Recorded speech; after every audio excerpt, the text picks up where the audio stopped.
Alex is surfing the net for an expensive car. When he finds one he fancies, he makes a quick phone call to Jess, because for this con, it takes two to Carjack.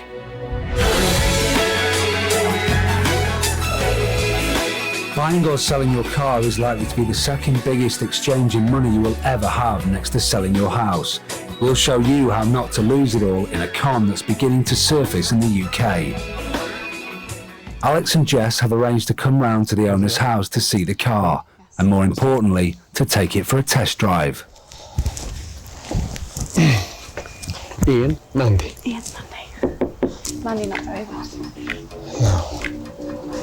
Oh, hiya. Hear about the car? Oh, the person was going to look at the car should be coming in a minute. Oh, he's not here? Should be around there. Oh, okay. It's Mandy. The owner of the car is unavailable to do the viewing, but has sent his grandson out to talk to Alex and Jess. That's all right. Yeah. Is this your car? Sorry, I didn't speak to you on the phone. Yeah. No, it wasn't. It was my granddad. Oh, okay, yeah. Oh, great. Looks nice inside, actually. Is there... Just wanted to see as well if there's... As they look the car over, Alex makes sure the rear door has got the child lock on. Very good. The child locks. Look at the boot. As Alex fiddles for the boot release, he plants his special spy camera in the car, so we can see how this scam progresses later on. There we go. Oh yeah, there's enough space for... Jess makes out she isn't feeling well. This is a key element to the whole scam. How it falls off and so on. Oh yeah. Are you feeling alright? Sorry, she's had food poisoning all night. Sorry, I'm sick on you, I'm very sorry. She's trying not to be sick on you. But are you okay? Yeah. I can't go in for very long. Okay. Do you mind if we take it for a quick do you want to pop in the front? Yeah. And you're right at the back? I'm going to get in the back, I'm not getting in. Alex makes sure that Jess gets in the car seat where the child lock is turned on. And this gives Jess the opportunity to plant our second in-car camera. Just take a quick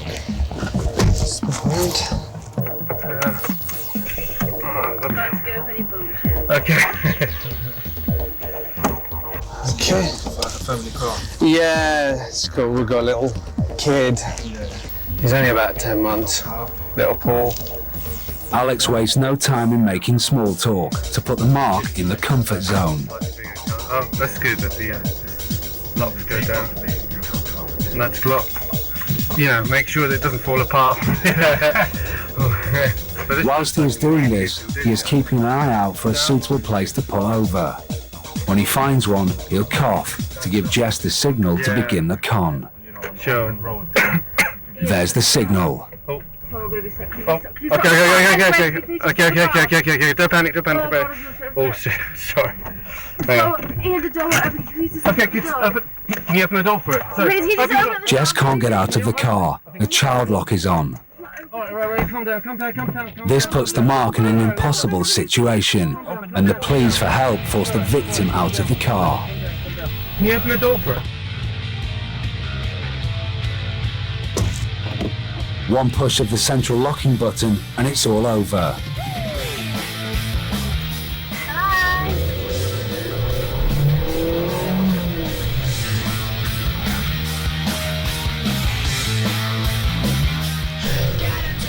They've got away with a 20 grand car for less than 10 minutes work.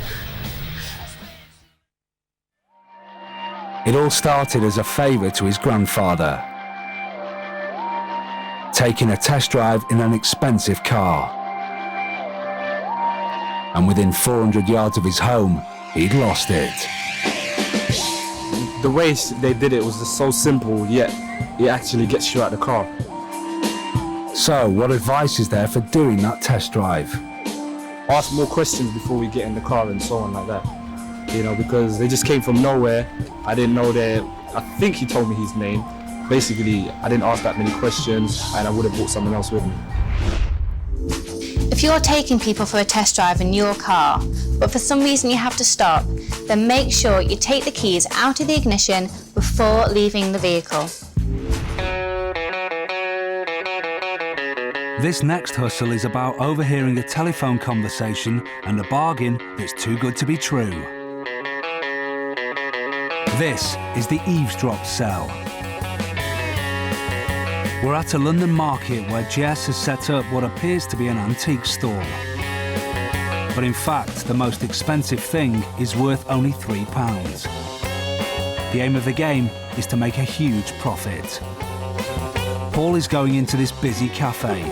Inside, these two women are about to overhear a telephone conversation about an absolute bargain Paul's just spotted. 100. Alex is in position and ready to receive Paul's call. Remember, it's the two women who will think they are the ones who are hustling. Hello, Paul. Alex, mate, Hello, mate. you are not going to believe what I just saw. Paul makes sure the women can overhear everything he says. Supermarket. Remember that plate? Remember that really expensive plate that we saw? Expensive plate. was at that house. That's got the women's attention. Right. Yeah, it was the Hollingworth Blueware, yeah? The Hollingworth Blueware. Yeah, it I had the remember wave, that it had the wavy outside. It was like Wavy worth, outside. it was like £800 at the auction. Paul describes the plate and makes it clear that it was worth £800 at an auction. I've got no money. There's one in the market. She wants 60 quid for it. 60 quid. Now he's made sure that the women know that it's possible to buy the plate for £60. Basically, you know where the Halifax and the Greggs the Bakers are? The Greggs the Bakers, yeah, I know. She's right in front of there. Are you going to be able to And make it? finally, he's explained where to find this bargain. I guarantee we'll sell it. I'm going to go. Now the two marks have all the information they need to go out and make a fast buck. Well, it's on about some plate that's worth a lot of money and it's only 60 quid. Right, I think Paul's roped somebody, so yeah, I think they're going to be coming down that way. We could try and sell it if it looks good, but let's go and suss it out anyway. Having been suckered into the scam, the two women follow Paul's instructions to the stall to find what they think is the easiest £740 they will ever make. How are you? Fine, thank you. How much is this plate? 60. Can we have a look at it? Yeah, of course you can. Have a look at it for you. Here you go. It's quite nice, actually. Do you know anything about antiques? Absolutely nothing. Had a bit of interest already this morning, that plate. Have you? Yeah. People have been asking about it. I mean, there was actually a gentleman who came down earlier. I don't know where he's gone, but he was going to come back. So if it's like a race against time, I don't know. But I could be 20 towards it. You going to take it? All right, go for it. There you go for it, go on. Might be more lucky. Thank you very much. Cheers. Thanks ever so much. Cheers. Have a lovely day. Bye. £57 profit for just 5 minutes work. Now it's Alex's turn to hustle. Do you remember that plate I sold in the store last? And of course, there are plenty of plates to sell to the people who eavesdrop on our phone calls. So, what do the two women think they've picked up? An antique plate. Oh, don't drop it.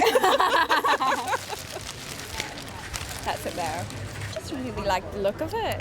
Telling the truth, that guy. Well, we actually overheard a conversation of a guy when we were in the cafe who was talking about this plate, and apparently it's worth a lot more money than we paid for it, so we thought it was worth the risk. We're going to try and sell it. So, how do they feel now they know what's happened? You're kidding. A bit silly. Totally foolish. Set up, I expect. Set up.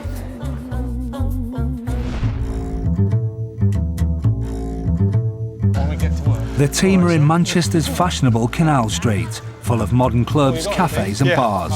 Will any of the clientele be tempted by one of the oldest con tricks going?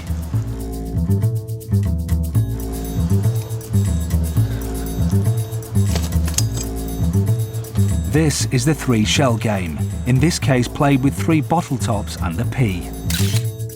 Come on, folks, try your luck. Anybody want to play? It's very simple. Real money for real luck. All you have to do is find the P. Very simple, always starts there. I'm going to move them around like that. Paul is the operator, or the shell man, and he's looking for a victim. Come on in. Come on in. Don't just look. Stand over there. All you got to do is guess where the P is. It always starts there. All right, where is it now? I haven't done anything yet. Like that. Perfect, just like that. Watch. There's the P. You know where it is. All I'm going to do is move them around like that. I'll do it again. You know it's not there. Where is it? This one. It's not there. It's not there. It's got to be there. Now, sounds like fun, but it is for money. You want to have a try? Yeah. Yeah? Maybe for some money, £10? Alex is a collaborator in the scam known as a shill. He is going to pretend to play the game and so entice the victims into betting. Even money paid. If you give me a tenner, I'll give you 20 back. All right, where is it now? There it is. I'm going to try and confuse you. A little bit of that. Where is it? Middle one. Middle one? Look at that. Sweet. You got a winner. All right, 10. Alex wins, and so the victims are conned into believing that they can succeed too. But the reality is that they don't stand a chance. All right, move them around like that. What? Bring the money out your pocket. What you got? Come on. Don't listen to her. She doesn't know what she's talking about. Feel the luck. Feel the luck. All right, a tenner. Tenner for which one? Middle one. Tenner for the middle 20 one. on this one. 20 on that one. I've got to take the bigger bet. 20 on that I've got to take the bigger bet. Look, it's over there. You should have listened to this guy. He knows what he's talking about. Do it again. This one's for you. What? Hey, it's the money on that. Alex loses, but this is all part of the plan to make the real players think that they are smarter and so are more likely to win. This one there. Show me your money. What have you got? Make it 20 so he doesn't come over the top of you. Come on, make it 20. 20. Right? You shouldn't listen to me, mate. I already know it's over there. Look, we'll do it again. Jess is another shill, and she is there to squeeze more money from our victims by pretending to cheat for them against Paul. Okay, one more time. Where is it? It's right there, yeah? All right, I'll do it for you this time. Jess leans in and whispers her plan. She will mark the bottle top that has the P under it with a smear of lipstick. If the players pick that one, then they can't lose. Of course, we know that they can't win. All right, it's in the middle one. I think you're cheating. Go on then, go on then. Don't drop it now. Jess leaves a tiny mark on the bottle top with her lipstick. Can I check it, just in case you... Yeah, all right, I know where it is. Now watch, very, very slowly, okay? You know exactly where it is. Where is it now? Come on, show me the money. Show me the money. What have you got? 20 quid. 20 quid. 20 quid on this one. No, that one. That one. That one. 20 quid on that one. How much are you betting? 20. On this one? 10. This one? That one. How much? 20? 20. 20. Well, it's not there, mate. It's over there. Like that. The victims have now lost £40. It's, was that you? No. With barefaced cheek, Paul accuses the players of cheating, which allows him to close the game and keep the money, as well as seeing off his victims before they realise they have been This is a conned. game for money. You can't cheat. Look. Okay? I got I'm sorry. No, I'm sorry. All right, I'm done. If you're not going to play fair, I can't play you. I'm sorry. Okay? Come on, folks, try your luck. It's a game. Anybody can play. Very simple. Paul is up for snaring more players, while his victims have time to reflect on their defeat. Well, initially, when I first went to have a bet on it, I didn't really think I would spend any money. But when the girl kind of like said, with this lipstick on it, that's going to be it. You kind of like assume, you know, how can it not be any different? So I guess the because of the girl's presence made me spend a bit more money than I would have done. I'm going to give you... Paul, Alex and Jess are conning another pair. But even if these two choose correctly, they can never win. A skilled shellman uses sleight of hand and other tricks to always take your money. Which one? That one, you should have said over there, mate. Sorry. That's how the game works. Sorry, guys. Is that it? The shell game is centuries old, and people are still falling victim to it all over Europe. The problem is, they will never win, as this game relies solely on the hustler's sleight of hand. This is called the shell and P. There's no P here. There's no P here. The P starts right there, like that. Nothing under here. All you have to do is watch for the P. Here we go. If I wanted to, I could put the P here, or I could put the P here. The P, of course, is right there, and that's why you lose. One of the most famous figures in the hustling world is a man called the Flipper, so called because he won and lost millions of dollars on the toss of a coin. The reason he won so much money was because he was in complete control of every coin toss using sleight of hand. Paul is waiting for Alex in this bar and he feels like a drink. Quite a few drinks actually. And of course, being a hustler, he's not planning on buying any of them. He persuades these regulars to join him in a game. 3 people have to toss a coin and whoever gets the odd one out has to get the round. Seems fair enough, doesn't it? Well, it's not. This is the coin toss. So, you? Not a question. I just got here. You're half an hour late. Flip for it. All right, I've got one anyway. Do you want to? I'll go on 50 pence. Well, only works for 3 of us. Got 2 people. Right. Odd one buys the beer. Okay. Ready? Cool. All right, go. Tails. Tails. Heads. Heads. Here's a round. I'll have another one of those. All right. Just 4 of these, Carl, yeah? 4? Yeah. Don't forget to tip. So the Mark accepts his loss and goes off to buy a round. Come back, Carl. Thank God you're here. Fantastic. Cheers. The hustlers have got out of paying for 4 pints. Not bad, but they're not going to stop there. You know what will go well with these? Is a shot. You got a flip. Carl's done it. He's done it. I've done it. What you got? L 50. Hang on. Come on. Right. All right. Ready? Tails. Tails. Heads. On you. On you. Any shot? Any shot. Any shot you want. Once again, Alex and Paul have wriggled out of buying another round. So, how have our hustlers been so lucky? This is a classic example of 2 hustlers ganging up on a mark.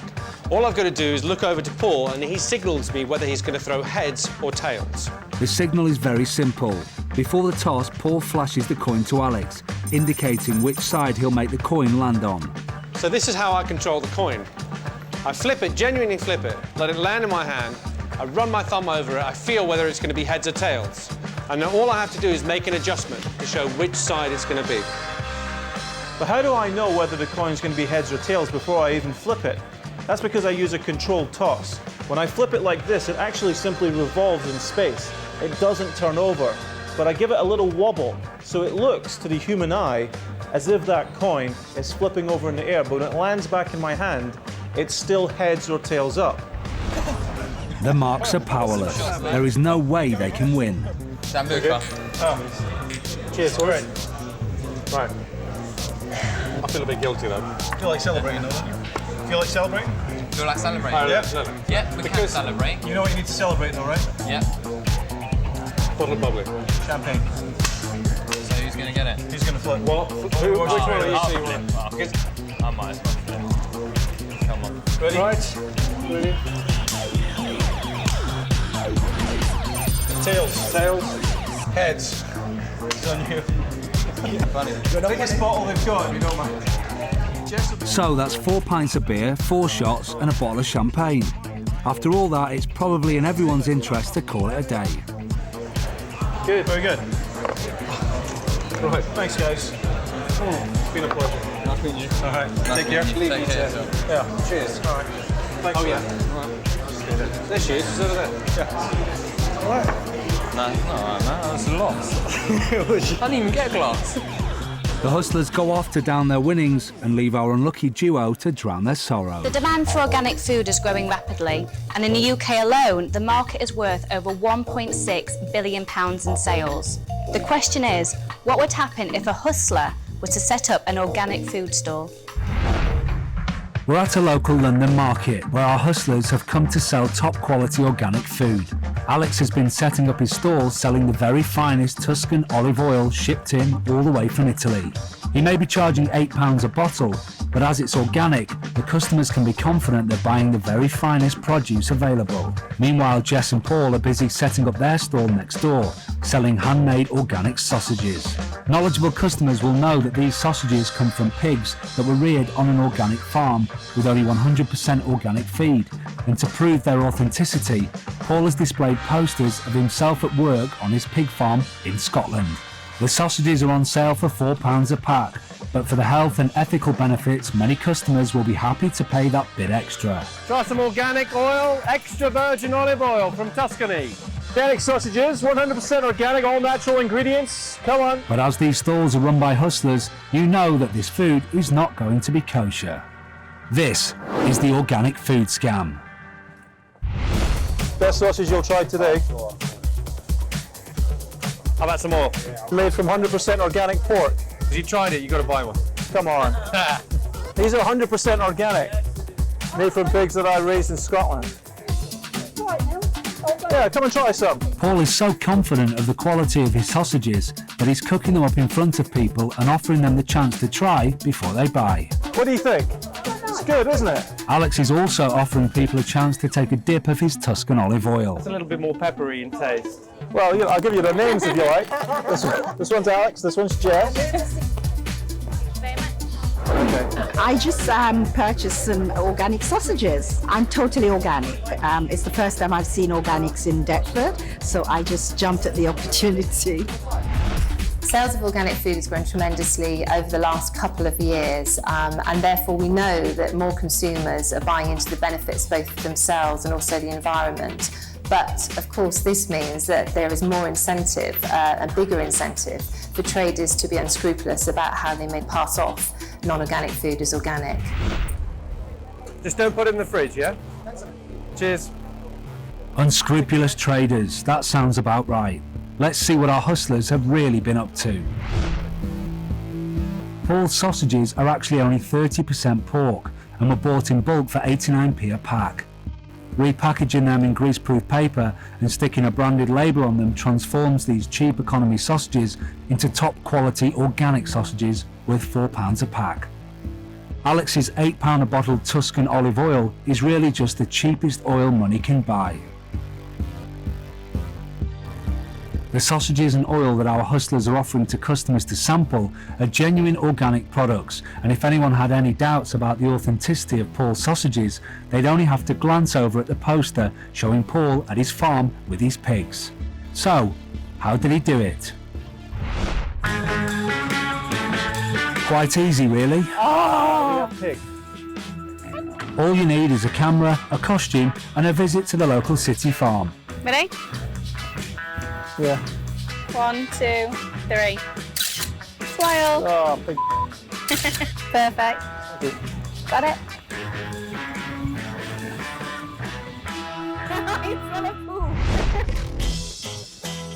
Jess gets to work on the posters. It only takes her a few minutes using a design package and they've got a branded company poster. 89 pence, £4. Excellent. They're ready to hit the market. Cheers, mate. Okay, that's £4, please, madam. Yeah. Thank you very much. Everything in there is all natural. It's been a phenomenal day for our hustlers. It seems people are very keen to buy into organic food and they're not put off by the expensive price tags. 100% organic sausage. You buy sausage like this in the high street, they'll cost you £15. And how does our customer feel when she finds out she's bought into the lie? What I've just bought is non-organic. Angry, want to kick someone. The guy was actually posing with the pigs, and I thought, you know what, no one would choose to pose with pigs unless it's genuine. We should all look out for the certification reference code that shows that a product is organic. That is a legal requirement to be on any packaging. And also the symbol of any certification body, such as the Soil Association, on that product. And to always ask to see a certificate. If they're selling organic food and they're labelling or repacking, then they should be displaying their certificate. When buying organic, try and stick to recognised organic retailers. If you're ever unsure, ask to see the paperwork. A genuine organic retailer should have the paperwork to prove it. This scam is all about planting evidence and doubling your money. Our Real Hustle con men are preparing for their next con. Take a £20 note, tear off a corner and share the pieces. You'll see why in a moment as we reveal the torn note scam. Our Real Hustle con men are targeting this cafe bar, and we've got it covered so you can be aware of a scam that contributes to the millions defrauded from the UK's hospitality trade every year. It starts simply enough. Paul poses as a customer who's popped in for a coffee.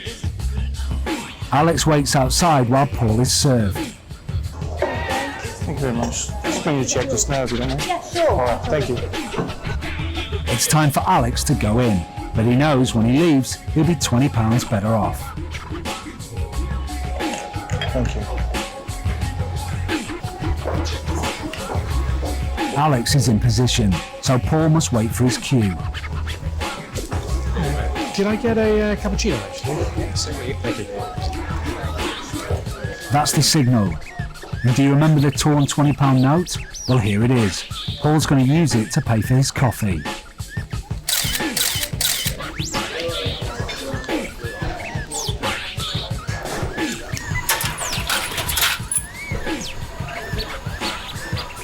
Thanks very much. Thank you. With his £20 safely in the till, Paul has £18 change to pocket. I'll do that, yeah. Can I also get the bill? Sorry. Yeah, no problem, sir. Thank you. In a moment, Alex will get one of the waiters to give him Paul's £20 straight out of the till. Thanks a lot. But first, Paul must leave the cafe, and Alex must prepare his next move. Thank you. First, he has to hide his coffee bill. Thank you.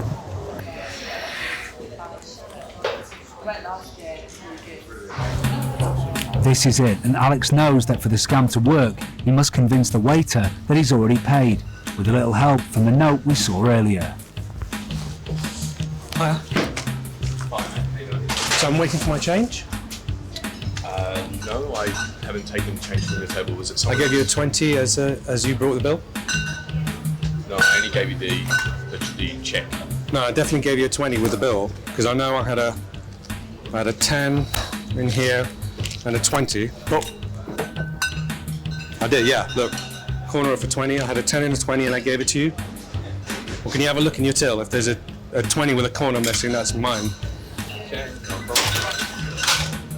Yeah, there is a 20. Yeah, so I did pay. This is obviously a 20 because the corner is. Yeah, I mean, so look, don't worry about it. You sure about the coffee? Sorry about the. All right. Okay. Cheers. Have a good day thanks. anyway. You too. Cheers. £18 profit and 2 cups of coffee for the price of 1, and the waiter is none the wiser. So obviously it was his because of the corner missing. It was just really strange, really. The only thing is, how did he get that 20 into the till, if you know what I mean, without having opened it himself? Unfortunately, what makes this scam really work is putting pressure on the waiting staff, leaving no space for argument and generally causing a scene. Because waiting staff will do anything to avoid a scene in their restaurant. Don't let a customer bully you into not thinking or checking the till. The best defense is knowledge. Just by watching this show, there's no way you're ever going to fall for this scam. It's market day in the holiday town of Fuengirola in Spain. Tourists and locals are out to soak up the sun and find a bargain or two. But on this particular morning, there's one extra bric-a-brac stall in the market, set up by Alex and Jess. They're here to make a quick buck in the wrap-up. Hiya. There's plenty of interest in the hustler's stall, especially their authentic hand-woven carpets. The whole group of you guys. A girls' holiday?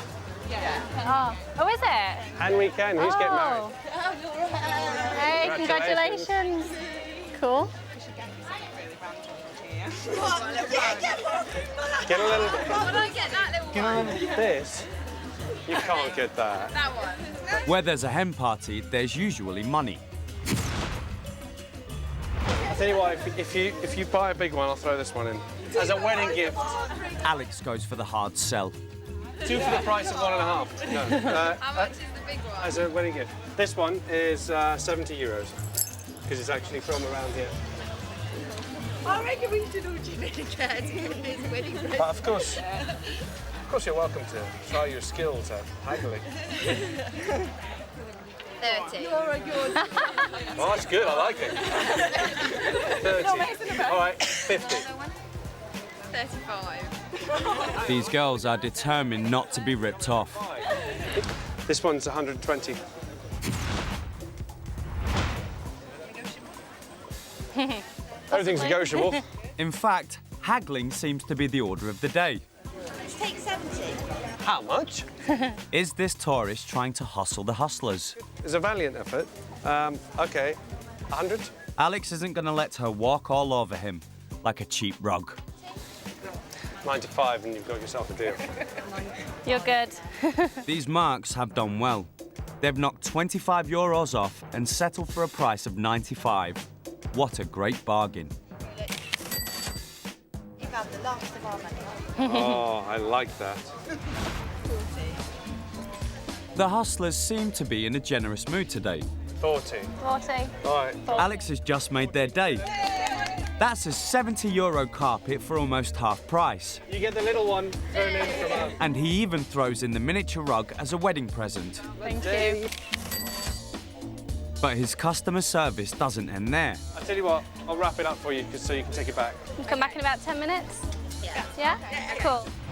Do you want us to wrap it for you? Yes, please. All right.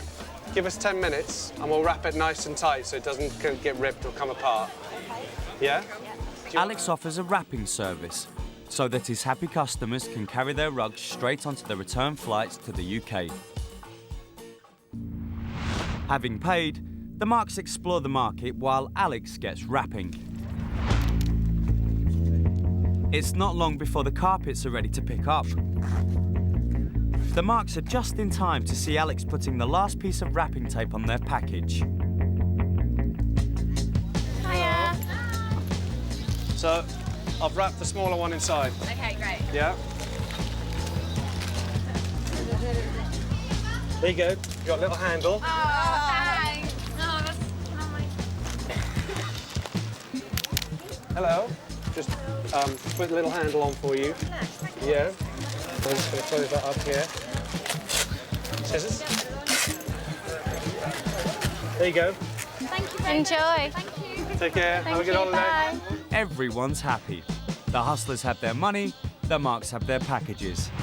But they've actually been stitched up good and proper, as they're about to find out. Most tourists would leave their carpets wrapped until they got home. But we asked the marks to open theirs straight away. No, it's definitely your rug. You've been had. Oh no, that's a different rug. Yeah, that's not the same rug, isn't it? Yeah. Why? Yeah. They've just spent their hard-earned euros on a cheap children's playmat. Hopscotch. Is it? If we hadn't have unwrapped that till we got back to my house, Oh, I don't know. I'd have cried. Yeah, quite possibly. That was the last of my money. I would go and demand my money back. So how were they fooled? Simple. When Alex showed each monk the open end of their package, what they actually saw was an offcut from another carpet, hiding the garish pink one underneath. And they wouldn't have discovered they'd been conned until it was too late to do anything about it. By which time, both the market and the hustlers would be long gone. You should never let anything out of your sight if you're having it wrapped up. And remember that if you do buy something from a market stall on holiday, you've got absolutely no chance of getting your money back if you are unhappy with your purchase. A short change move distracts the mark and splits their attention for just a second. Some use sleight of hand and are very subtle. Some are not. On the waltzers in the fairgrounds, when they gave you your change, they'd spin the chair right away, so you had to force the money into your pocket before you could count it. For anyone who's selling items to the public, shortchanging people can really raise their income. It may only be a couple of quid for the customer, but if the scam artist does it to everyone, it can add up to hundreds. There are several ways to shortchange people, and Alex and Jess have come to Piccadilly Circus to sell ice creams and put them into action. Watch carefully so you don't find yourself a victim of short change. Just one cornetto. Hiya, do you want an ice cream? Two? Yeah. Then we've got vanilla, chocolate. You want chocolate? Oh, can I get the Solera? Okay, yeah. And chocolate one. Okay. That's £2, please. Thank you. 10, thank you. It's 1, 2, 3, 4, 6, 7, 8. Sorry. Right, cheers. Sorry about the change. Alex clearly counts out the change in front of the mark, but somehow he's managed to hold on to £3 of it. I think she overpaid for her ice cream. Let's see what the mark makes of this. Bought 2 ice creams for £2. The guy gave me £6, £5 change. So, no, I've been shortchanged. The ice cream man shortchanged me. It's not long before another customer comes along. Vanilla. Well, they're £1 each. Oh, 10. Thank you. This time Alex uses a different technique. Sorry about the change. It's 1, 2, 3, 4, 5, 6, 7. Sorry about the change. 8. There you go. The mark doesn't suspect a thing and doesn't think to check her change. I've just bought 2 ice creams from an ice cream school and paid £10 cash and got £8 change. This is a change I've just got from the ice cream stall. £7.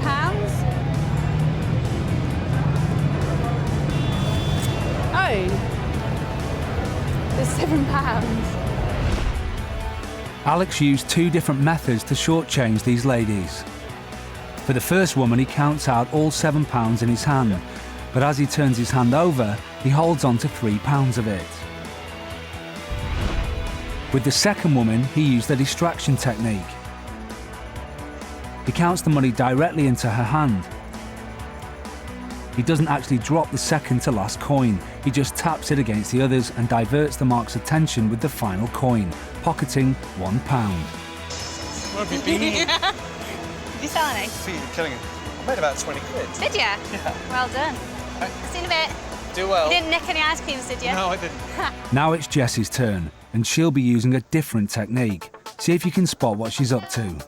Yes, of course you can. Which one do you want? Thank you. Oh, we got loads. I like Galaxy and SLL. Yeah, good job. That's £2, please. Oh, don't worry about it. I got loads of change. £1 each, so that's £2.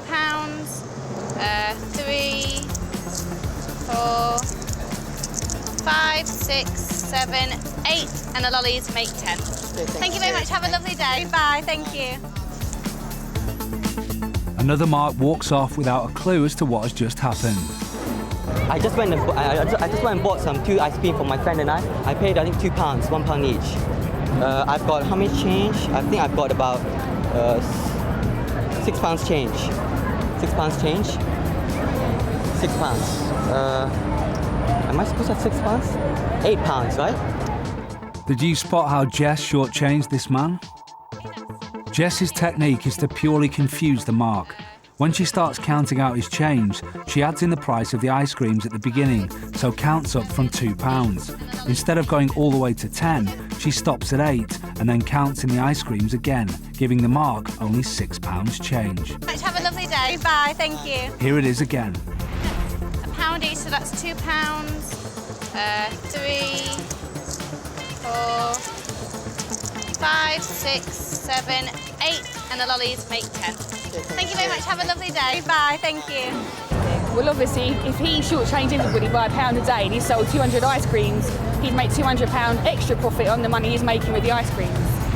Well, actually, I feel a bit gullible, but the girl was quite pretty, so better than being scammed by an ugly bro. Very dirty trick, yeah.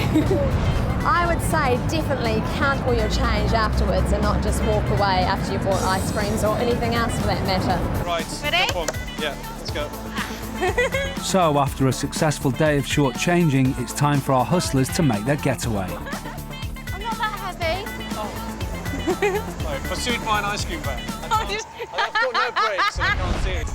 If you don't want to be shortchanged, there's 2 things you've got to do.